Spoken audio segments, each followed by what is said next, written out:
When you're a God-led entrepreneur, there are things that are not going to make sense on paper for how you should be running your business. Let me give you an example.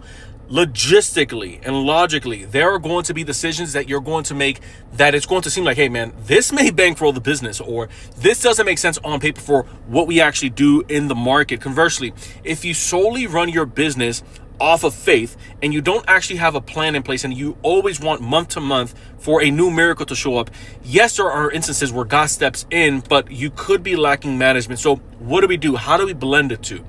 We blend the two by controlling our input, which is what we do day in, day out, based off of the resources, the knowledge, and the current access to things that we currently have. And then what's the other side? The output. The output, as hard as it is, we actually release that to God.